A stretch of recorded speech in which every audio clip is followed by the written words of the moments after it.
Hi friends! Ito na yung sinasabi ko sa reels ko na lulutuin ko sa hipon. Panoorin natin, simple lang siya. Itong nabili kong labanos, malaki siya, mataba, hindi siya kagaya ng mga nabibili natin sa palengke na yung ba mahaba at payat. Kaya dahil mataba siya, hiniwa ko siya at ginawang 8 parte. Ito, hiwa-hiwa lang. Ang ganda niyan pagkatapos. Ang ganda ng shape niya. Hindi yung hugis bilog o kaya yung strips or pahaba. Naging triangle siya. Ang ganda niya. Ito naman sibuyas na yan. Hiwain lang natin ang regular na pahaba. Ingredients natin, hipon, of course yung labanos. Ayan o, ang ganda ng shape, diba? Ayan yung sibuyas. Ito naman bagoong alamang.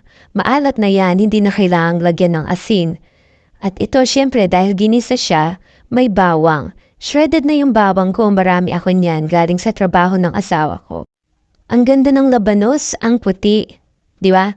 Dapat yun yung pampuputi, hindi yung pechay. At itong hipon, napakataba, ang sarap-sarap niyan. Ayan, ginisa ko na yung bawang, sibuyas, at saka yung bagong alamang. Siguro mga 1 kutsarang alamang ang ginamit ko. Maalat na kasi yan pero masarap siya. Hindi na ako gumamit ng iba pang pampaalat.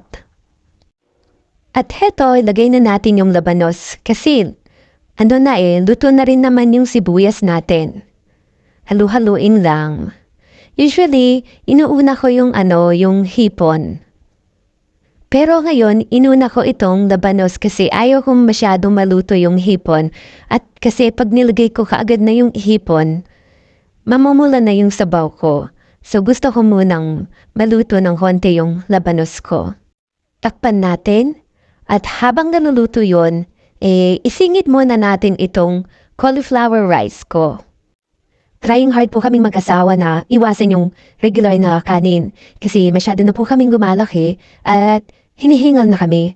Kaya kung maaari, iniiwasan po namin yung kanin kahit na may kamahalan yung cauliflower rice. I-check na natin yung labanos. Siguradong luto na to. Ayan, di ba ang ganda niya? Ang sarap-sarap niyan dahil sa hipon. Oops, sandali! Meron pa akong spinach. Lagyan natin ito para mas masarap at mas masustansya naman. Diba? Ako, mapapalaban na naman ako nito. Ready na siya!